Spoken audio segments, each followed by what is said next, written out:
Hey everybody, welcome to Money's No Object. I'm your host, Dylan Howell. This is episode number 134 of our YouTube channel and podcast, and I cannot be more excited to continue sharing with you guys personal finance topics that I think could be useful for you in your long-term financial journey.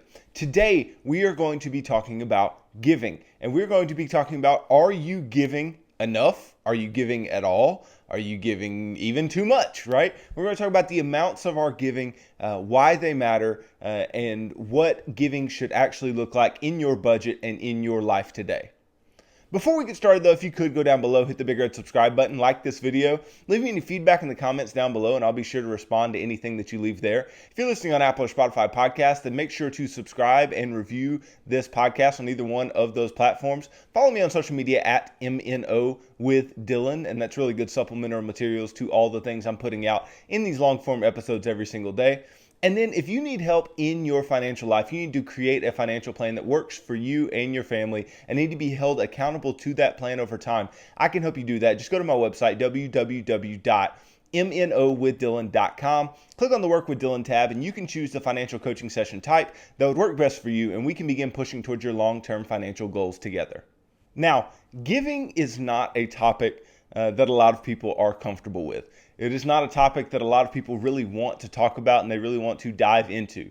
And that's okay, but it is part of what we teach here on this show, on Money's No Object. We teach to give, and we give for many different reasons. And some of those reasons really include it is what we have been called to do biblically. That's the primary motivation that I have. But even if that's not your motivation, giving tends to make us better people, right? By doing these things, we tend to be more outward looking than we are inward looking when it comes to our finances, which is really, really important. Giving helps us to remain content. And we've talked time and time again about how contentment is so important with our finances and being content with what you have, not just being stuck in one place and being fine with being stuck, but being happy with what you have and being able to move forward in a way that is not just seeking more and more money and more fame or whatever it is, but in doing so where you are happy in whatever situation you are in and you are truly satisfied with the gifts that God has given. That's what contentment looks like, and giving helps us to be content because it's saying, hey, I have enough. I have enough to live. I have enough to do the things that I want to do. I should also look out for others. I should also help others. And that kind of brings me to, giving. It allows us to help others. It allows us to help our fellow man and do some of the things that we want to do in our life with our money. And giving can also help to change our hearts. Our hearts can be very hard towards others. They can be very closed off from the world around us. And giving can help to soften that heart and open our eyes to needs in our community. So giving can do a lot for us. Giving can do a lot positively, but it is something that we are called to do biblically as well, like I said. And so the reason that would be, obviously, is because God knows that to give is healthy for us. To give is something that is good for us. He's not trying to steal your money. He's not trying to take what you have, but to give is part of your financial life that is best for you and will allow you to move forward with the healthiest financial life possible. And so, like I said, we teach giving here on Money's No Object, but I teach it in a way that is holistic to your finances because I teach it along with the other two pieces of the financial balance stool that I've called it before, right? A three-legged stool of giving, saving, and spending. And I say that you should be doing all three at all times in differing proportions. And that's what I really want to talk about today is you take that giving part and you say, well, what proportion of my money needs to be going towards giving? And why is that important? Why does it matter how much of my money should be going towards giving? But this is all well outlined within the financial action plan. And I don't tell you specific amounts. Hey, this is how much you should give here. This is how much you should give here. But I want to give you some just basic outlines of how I view it, how I do it in my own life, and then how we are called to do it biblically if you are a Bible-believing Christian. And even if you aren't, some of the concepts, some of the ideas are still going to be useful for you. So don't miss out on some of these really useful tips for giving and for making the most impact with your money as possible. Now, some of you may be thinking, how in the world can I give? How in the world, with my income or with my debt or whatever in my life that is weighing me down, can I be giving?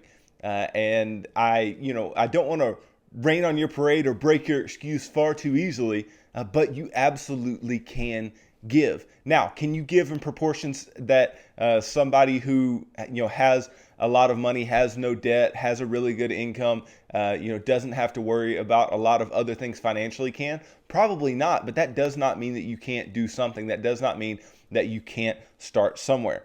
And the truth of all of this is that we have to make giving a priority in our life. Well, giving is something that should be done first and foremost in our budgeting process. So if you just look through the lens of the financial action plan, the first thing that I call everybody to do is, hey, let us make a budget. Let's have a monthly budget, at least monthly budget, laid out, written out, set out for us to where we know what to do with our money every single month. And the first line on that monthly budget should be giving, right? After you write down your income, the first expense line should be giving. And so that means the first thing that you should do in the financial action plan is plan to give. And I haven't talked about it specifically in these terms before, but that should be the first thing you plan for. Now, I'm not sitting here saying let's all give till it hurts, or let's give till you can't give anymore. What I'm saying is, the Bible says it in 2 Corinthians 9. It says the Lord loves a cheerful giver, right? So finding things that you are passionate about, finding things that you want to give to and that you can make an impact in is extremely important. And giving in a cheerful way, giving in a way that you are doing good for others and you are happy and you are content and you want to help others. That is what we need to do. It's hard to be a cheerful giver if it means that your kids will be without food. It's hard to be a cheerful giver if you can't buy clothes for your children, right? You need to take care of your own household. So obviously, if you're somebody who is in a place where you don't have a whole lot of income or you have a lot of debt weighing you down, your ability to give is going to be less and less. But that does not mean that you shouldn't prioritize it. That does not mean that you should not do it. Obviously, we are not giving to receive gifts from God in return, but it happens to work out a lot of times. When you live with an open hand, things can come back to you. You live with an open hand, and you're far more open to being able to receive God's blessings, and you're prepared to receive God's blessings. I mean, we've all heard the saying, if you can be responsible with little, then you can be responsible with much. So even if you don't have a lot of money to give right now, or you're not in a position to really give because of your debt or whatever it may be, then starting small and being able to be faithful with little is very, very important. So start small, and then you can build yourself up in your comfortability of giving. And as you move into stronger parts of your financial life, you can give more and more as well.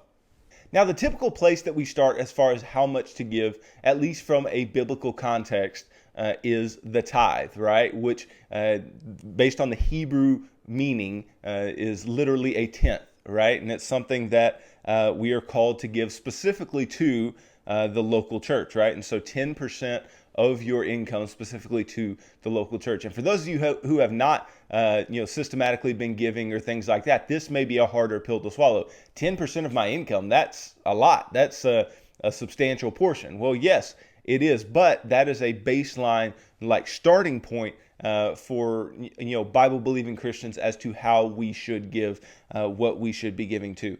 And because this custom of tithing is biblical, many Christians and even Jews, because it is an Old Testament ideology, right? It's an Old Testament idea. We practice it as part of our faith. And while it's important to give your time and your talents to others by serving and doing things like that, the tithe is talking specifically about your money. And again, it's not because God wants your money, it's because God knows you're at your best when you are giving. Because as a Christian, all that we are trying to do is become more like God. We are trying to be holy like He is holy. We're trying to strive to that level of being what God is, and trying to emulate the life of Jesus Christ, who was 100% God and 100% man. And in doing so, right, being generous is one of the first things right out of the door, because how could God not be seen as generous? How could Jesus not be seen as generous, right? Giving his own life for the lives of all of humanity on that cross. And so this is something that is extremely important, not just because of the money, but because it aligns us better with the life of Jesus Christ. It aligns us better with being more like our Creator. And that is extremely important. Now, if you give the tithe, right, which is, like I said, that's kind of the starting point. Then there's the idea of offerings. We've all, if you've been to church, you've heard of the idea of the offering. Well, offerings and tithes are a bit different in nature. So the tithe, again, is that 10%, but the offering is what you offer above and beyond the tithe. So the way I would set this up, especially if you're looking through the lens of the financial action plan and you're budgeting and you say, okay, well, the first thing I put there is my giving. Well, maybe you should put your tithe there, right? And put the 10% of your income and then start working your way down from there. And then once you get through your expenses, your bills that are necessary, then you can come back and circle back to giving and say, okay, well, how much based on what I have now can I continue to give out of whatever I have? And this is what I do. This is what me and my wife do as far as our giving. We set up our budget, right? We start with the tithe. We work our way all the way down the budget, and then we circle back and say, okay, based on what we have left, how much more of this do we want to offer? How much more of this do we want to give on top of the tithe? And again, it is not a matter of giving till it hurts. It's not a matter of, I'm trying to, buy my way to heaven. It's not a matter of those things. It's a matter of, I believe that I am called to give. I believe that I am called to help others. I believe I'm called to not just spend all of my money on myself and be selfish with my money. I mean, the Bible even says that the love of money is the root of all kinds of evil. Now, you notice it doesn't say money is the root of all kinds of evil, but the love of money is the root of all kinds of evil. So I don't want to fall into this place where I'm very selfish and I'm idolizing and loving money. And a way that helps us out of that is to be generous and to give to others and to give to your local church and things like that. And so that is why we actually want to get into this place where we're tithing and we're giving offerings on top of our tithes. But if you can at least start with the tithe wherever you are and become more comfortable with your level of giving, then you can continue to move into this place of more and more generosity, which is going to make you more and more content and happy with the impact that your money can make in the lives of others. Because just buying things is a very empty pursuit. And that's not to say that you shouldn't or can't, right? Part of financial balance is we need to be spending some money and enjoying some of our money, right? But the giving part helps the stool to stand as well, because if we lean too far on any side of that stool will fall over, meaning our financial life will tumble. Our financial life will not be what we want it to be, and our personal lives will not be what we want it to be, because it will be dominated by this certain area. Either we will be too selfish, or we're doing things that may not be financially responsible and not be able to take care of our own household and things like that. And so that's why it is all a balancing act, but we do need to be giving in a proportion that we think is reasonable, first of all, and that we are called to be giving in our life. Now, we've all heard of individuals who, God told me to give away everything that I had, right? God challenged me to give away everything that I had. This is a very real thing, right? This is a very real, idea. God called the man in the Bible to, hey, go and sell everything that you have and follow me. Well, the man walked away with his head down because he didn't want to do that. He didn't want to give away all that he had. So Christ can ask that of you, but God's not going to ask that of you just to keep everything that you have and have you live in poverty, right? God's going to call that of you because he has a higher purpose for your life than just the things that you have. And so if you think that's what you're called to, if you're called to that level of extreme generosity, then that is perfectly fine. But you better make sure that that's God, right? You better make sure that this is not just a wild hair. You need to pray about these things. You need to seek biblical counsel. You need to talk to others about what God is calling you to do. And if that is in fact what God calls you to do, then by all means. But we have to understand that giving in an extremely generous way also requires that we have money to give extremely generously. And so that kind of moves me to my discussion of, when you work through the financial action plan, how are we going to give as we move along? Well, obviously, when you're really early on the financial action planning, you're just trying to save 1 month of expenses, right? It's going to be hard to give a lot when you don't even have a month of expenses in the bank. And then when you're moving from that to just starting your basic investing in an employer-sponsored retirement account with a match, again, you're still not in a place where you can give extremely generously, right? Because by doing the match, we are starting our saving, investing idea by putting money into an emergency fund, 1 month of expenses, then we're doing our saving, right? We are doing these things to be able to keep the financial balance stool standing up. And so then you move into paying off all consumer debt. Well, if you have a lot of debts, that's going to be a drain on your cash flow. And the less cash flow you have, the less will be your ability to give elsewhere. The less will be your ability to provide more in the way of offerings and give in the ways that you want to give. And so once you get past that, and then you get to the fifth step of the financial action plan, where you're actually saving up 4 to 6 months of expenses in an emergency fund, then you're at a point where you are in a financially strong point. Now everything that you have to allocate as far as your money is literally going towards things that you want to spend money on, you're investing, and you're giving. And so at that point, that's where, if you've just been giving your tithe, that might be a point where you can say, okay, well, I'm in a financial situation where I can start offering more. I can start doing more that I want to do in the way of giving. And that can be a very freeing step for many, many people. Now, not only that part of the financial action plan can be freeing, once you get to the point where you are now investing and then trying to pay off your home, if you pay off your home, that's a lot of freed up cash flow in your budget as well. And if you free up that amount of cash flow, then guess what? You can use some of it to give. You can use some of it to offer, right, on top of your tithe. And so that is an extremely huge part of everything that we have going within the financial action plan. And then, above and beyond all of these things, right, we want to be maxing out our investments. But then you notice the last part of the financial action plan is to give extremely generously, right? Give in a way that you've never given before, because that is where you're going to find contentment. You will not find contentment in your investment accounts or in your savings or in what you will find contentment in being able to use your money for a higher calling, for the good of others, for the good of those around you, for your local church, for any type of charity, nonprofit that you are very passionate about. You will be able to find contentment that you've never found before in those places. And that's what we want, right? We want to maintain contentment with our money because it will maintain our financial balance as well. And so once you get to that point, then give like crazy, do crazy things, because you have to think, if you have that much free money at your disposal and you're not giving it, then you can be really enamored by the idea of, I have all of this money.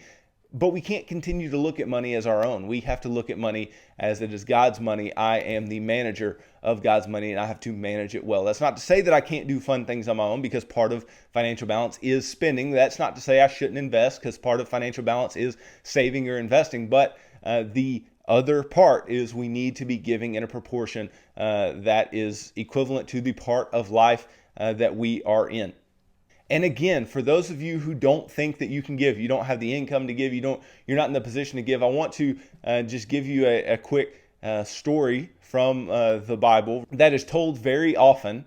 And I think that it can suit you well for where you are at and can spur you towards giving, even in the current place that you're at financially.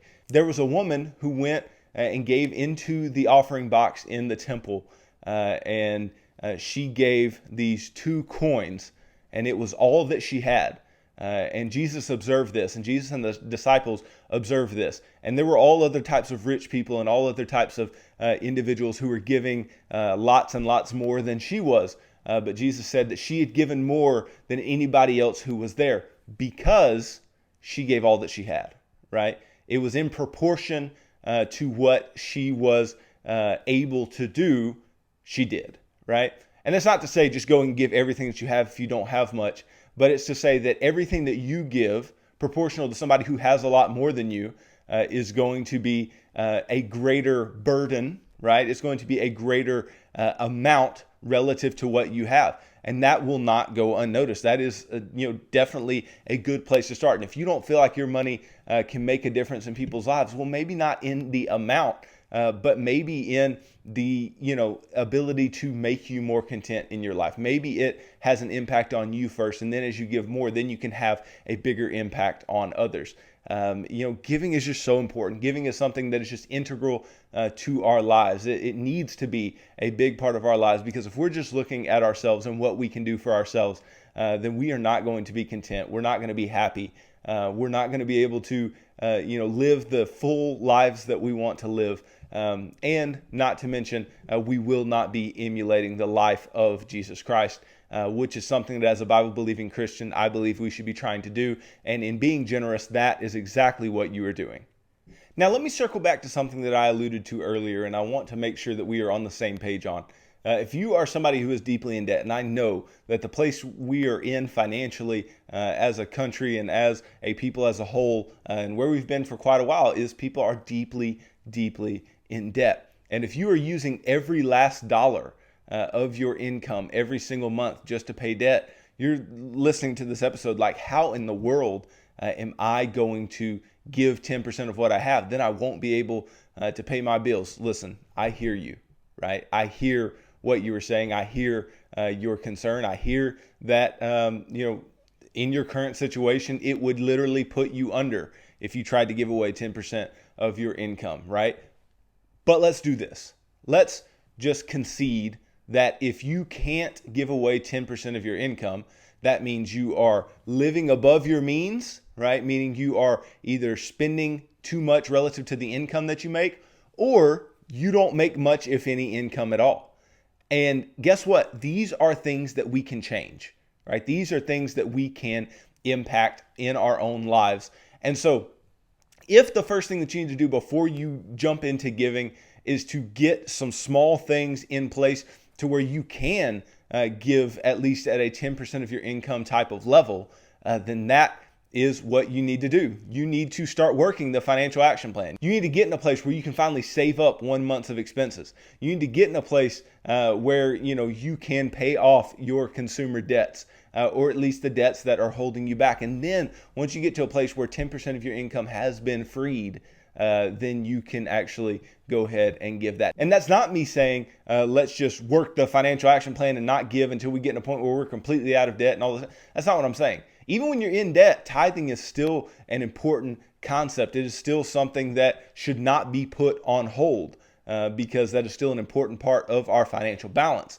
But if you are in a place where you absolutely cannot scrape up, give what you can until you get to that 10%. And then once you get there, then work the plan all the way until the point where you can really step into greater offerings and being able to give more freely. And all that this is about, all that we are really talking about today is financial freedom. And that's something that I preach all the time. But why is this so important to financial freedom? Because if we can get to this place where we even can give, right, it is freeing us up financially. If we get to a place where we can give extremely generously, then think about how free financially you must be in order to do that type of giving and being able to do some radical, offerings, some huge gifts maybe at some point where you are giving and impacting people's lives in ways that I could not even imagine. I mean, I think about this, just a recent example based on, what I've read and, a couple articles talking about Ramsey Solutions. So I've talked about Dave Ramsey before on this show, and I've talked about, how he's really impacted my life and the way that I choose to do things with my money. Well, his organization, Ramsey Solutions, paid off the debt of 8,000 individuals. And that is outrageous giving, right? You just think, if those 8,000 individuals just had $1,000 of debt, well, that's $8 million at least that you could assume that they gave.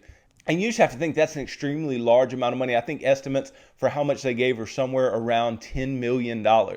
And don't you wish that you could make an impact in the lives of others like that? Don't you wish that you could help others get out of financial hardships like that? Well, guess what? You can, right? You can. Maybe not today you can't, but you have to also think that, Dave Ramsey and his organization, they didn't just decide one day, yep, let's just give away $10 million, and they'd never given before. No, this was a muscle that they were working. They're constantly giving. They're constantly being generous as an organization, and Dave Ramsey as an individual, constantly being generous. And in doing so, right, when you get to this position where you can give radically, you can give in large amounts and make impacts on others' lives, you're not likely to shy away from it. You're likely to lean into it and actually decide that that is something that you want to do. And you can really make a huge impact as they did in the lives of others. And that's what I want for all of us. I want us to be able to make huge impacts in the lives of others, be content with what we have, and be able to work a financial plan when we are financially free, right? We're financially literate. We understand what's going on.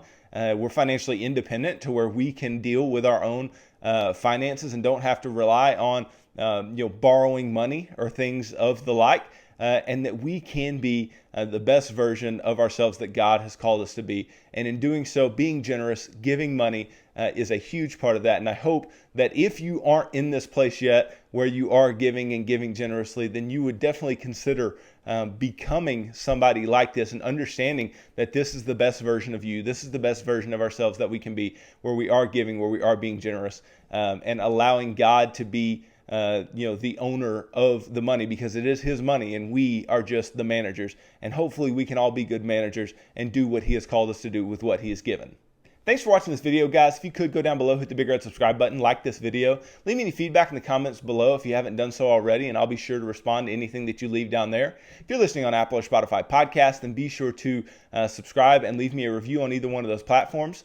Follow me on social media at MNO with Dylan, and that's good supplemental materials to all the things that I'm putting out in these long form episodes on YouTube and the podcast every single day. And then if you need help in your financial life, creating a plan that would work for you and staying accountable to that plan over the long term, I can help you do that. Just go to my website, www.mnowithdylan.com. Click on the Work with Dylan tab, and you can choose the financial coaching session type that would work best for you, and we can begin pushing towards your long-term financial goals together. So tune in tomorrow as I talk about saying no and how that can be extremely important to your long-term financial health. So thanks for tuning into this episode of Money's No Object. I'm your host, Dylan Howell. God bless.